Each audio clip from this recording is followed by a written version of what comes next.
Alright, so before I start my level, I just want to talk about Zed spawn. So there's a problem where Zeds were taking too long to approach the player at the start of waves. So to fix that, as a general rule of thumb, I just placed about one Zed spawn in each room so that players won't have to wait too long for Zeds to approach them. Also, there was only one boss spawn before, now there's three. There's one right here, there's one right here, and there's one right there. That's just to make the boss spawns less predictable. And to show you my layout one more time, this is the foyer. This is a new room I created, the display room before the Grand Hall. This is the Grand Hall. To the right is the library. To the left is the display room. Back here is the back hallway connecting the library to the display room. Going back in the beginning, we have up top the fireplace room to the pool slash billiard room. This is the upper level of the Grand Hall. Down here is the back hallway. Over here is the master bedroom. This connects back down to the library. Over here is another fireplace room, and we're back to the beginning. Just to start off the level, I want to talk about spacing. So as I said before, everything was a bit too open. Um, and I guess just to talk about um, Zed spawns. As you can see in the beginning, they're coming from the front and from the sides of the player, just to make the interaction more interesting than just having Zeds come from one way. But to talk about the spacing, before my narrow areas and my open spaces were a bit too big. So for example, this hallway was about twice the size, but having the size makes it more compact and more appropriate, and makes it feel better as well. And for example, this area over here was about double the size, but I halved it just to make it look more appropriate as well. And in the foyer was a bit bigger as well, but because of my item placement or like my prop placement throughout the map, it makes it seem a bit more compact, which is actually pretty good. Um, so just fixing the spacing just made the Zed encounters much more difficult for the player, because now they don't have a lot of open space to run. And also made it so that my prop placement or my item placement made more sense, um, because now they didn't seem too far away from each other because there was a lot of open space. Now everything seems more connected. So now my choke points are actually choke points because of the small space. So for example, this area up here was a bit bigger, but now it's smaller to make it more of a choke point. So now everything is more concise to make it a bit better. Um, and to talk about the Grand Hall. So as I said before, it was a bit too big. So this is the Grand Hall. It was a bit too big. So I split it. I created this room.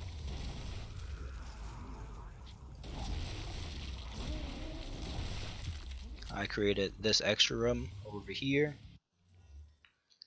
Um, so this room, which I'm standing right here, but this room right here wasn't there in the first iteration. I created this room just to make the Grand Hall a bit smaller, and it's good for directing player movement. So because of this rope, players will now move either to the right, and they will be more likely to come over here to the library, or they can move from the left and be more likely to come into this display room over here. So it just makes the layout a bit more interesting, um, and gets players to move around the map. And also with the Grand Hall, before players could just uh, stand right here and have a straight view directly to the foyer. But because of this extra room, now that straight view is blocked now, so we won't have that problem anymore. So for example, oh geez, let me pause it. So for example, uh, without that wall there, you have a straight view directly there. So players were just shooting Zeds coming from the foyer, but to prevent that, I put that doors there to prevent that. And for the spacing, um, these areas over here that I used for choke points, they were a bit too big, but now that I'm limited the size, it makes handling Zeds in these areas much more difficult. So now you're more likely to get um, have difficult Zed encounters over here, and it just makes the level better. So now the spacing is more appropriate. And just to talk about lighting as well, I made appropriate lighting throughout the map. Where's this guy at? What the heck? He's up top. Oh yeah, so I'll play. I have it so Zez can drop down from there too. So just to make everything a bit more interesting. But for lighting, as I said, everything was too bright, so now I made appropriate lighting. Because everything was too bright, just because I had a single skylight for the entire map. But now I have it so I'm using actual lights now, and the lights are destructible, so you can make the map darker. And just to draw players' attentions over, I'm using flickering lights. So to get players to move over here, I'm using flickering lights to draw them over here. Same thing for over here. Try to get the flickering light to catch players' eye and get them to come over here as well. And also I try to use the light to guide the player. So for example, in the master bedroom, the light is going along the walls over to other open areas. So you come along the wall, follow the light, and there's a path over here. But if you keep following the light, there's a path over here. So I just try to use the light to guide the player. So that's one good example.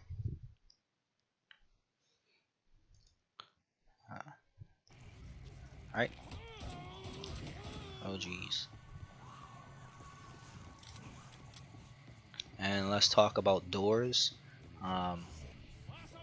So before the doors, I placed multiple doors throughout the map, and for example, that created some situations where there were doors on all sides of the rooms. So for example, this room had a door right there and a door right there, but players could just weld the two doors together and like prevent the Zeds from coming inside the room since both entrances were locked. So I made it so in every room there's always an open path for Zeds to come in. So there's a door right there, but there's an open path over here. So I did that for every room just to make sure Zeds can always come through and players can't soft lock themselves.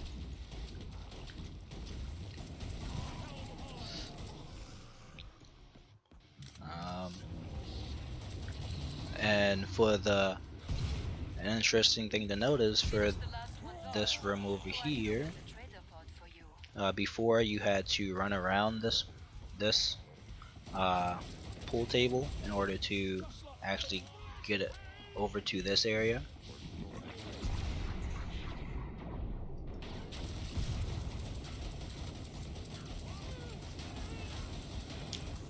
I'm not gonna run. So before you had to run around the table, but now you can just now introduce a way for players to have a shortcut. So for example, instead of players running over here, which I had players do at first, now if you can see there's a shortcut over here, so now you can run over here. So it just gives a shortcut for experienced players so that they can move through the map faster.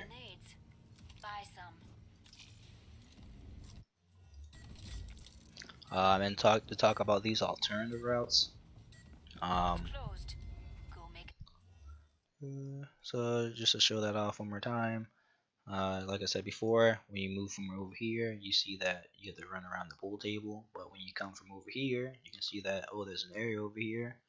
That's a shortcut. So for experienced players, instead of running around the pool table, they can just run over here and come over here. So it's a shortcut. But for the alternative routes, over here, normally it was just one path. So you come over here and go straight into the fireplace room. But to switch things up a bit and to make things less similar, over here, instead of having one path, now I have two paths, so you can come over here, or you can come through the alternative route and come over here. So that's just to make things more interesting and to make it so Zeds can come from unexpected directions, and also makes it so the player can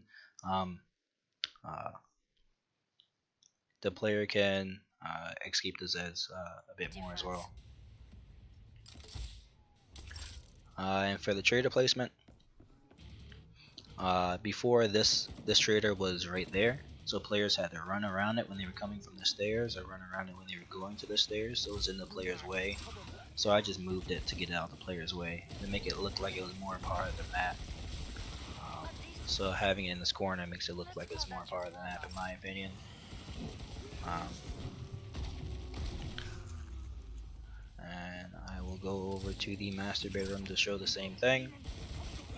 Um, so the trader in the master bedroom, uh, it was actually in front of the door connecting to the library, which kind of looked out of place to me and didn't really look like it was like blend into the map. So before it was right there, but now I moved it right here, which just I think it just is better placement for it.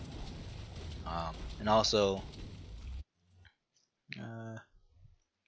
uh, before players were just coming over here to use the trader and then running back down the stairs, but now since it's over here, they're more into the room, so now they're more likely to come over here or to come over here. So it just gets them to move around the map more.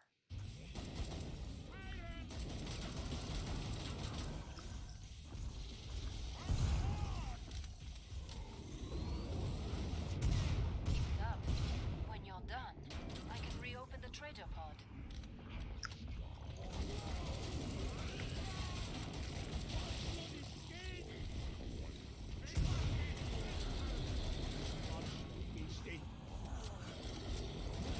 And in terms of the pickups, um, I also added another pickup. So inside the pool slash billiard room, I had a pickup there just to even it out. Since there was two on the right side of the map, I added another one to the left side of the map to make it two on the left side as well. Um, oops. Spend freely. Things are about to get serious. And dang, I'm already basically done. So just talk about the pickups. Um, Before there was a so this pickup was actually inside this hallway. It was like right here. I use that to draw the player to come over here, but because I'm using the flickering lights to do that, I want to draw players to move inside this area. So I just move the ammo pickup over here. Same reason why the ammo pickup is over there. And the additional pickup that I place is right here, just to even it out. So there's 5 total now. There's one right there, one right there, one right there, one down here, and then one in the middle. So just to even it out. And then just to talk about the let me skip the trader. Comes to the boss spawn. You really shredded that flesh bound Show back you that the there. boss spawn works. Impressive. And the last thing to talk about is the upper level of the Grand Hall. Um, Before the upper level of the Grand Hall, so I use that as a choke point. Um, so let me just show you.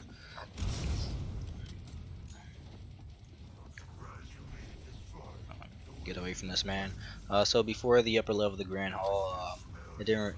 Uh, it really took away from the what I was trying to do. So I was trying to use it as a choke point, but players weren't really using it as choke points.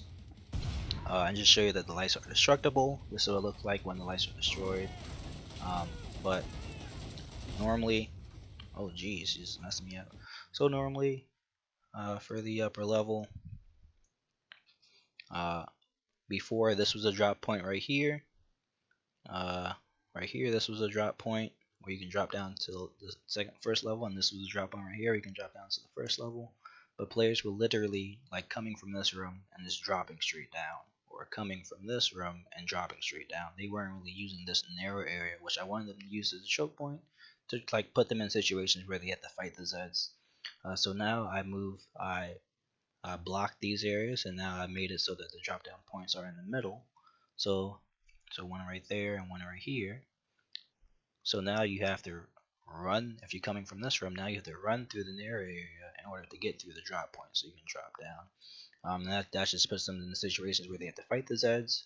And the other thing is that before this pillar wasn't right here, so if players were standing right here, they could see Zeds coming from all the way right over here. So they could literally just stand here and shoot Zeds all the way over here, which wasn't really good because the Zeds weren't really close to them anyway, which kind of removed the exciting. It just made it pointless and it wasn't really fun. So to prevent that, I just blocked it up with the pillars. But that is basically the level. Uh, oh,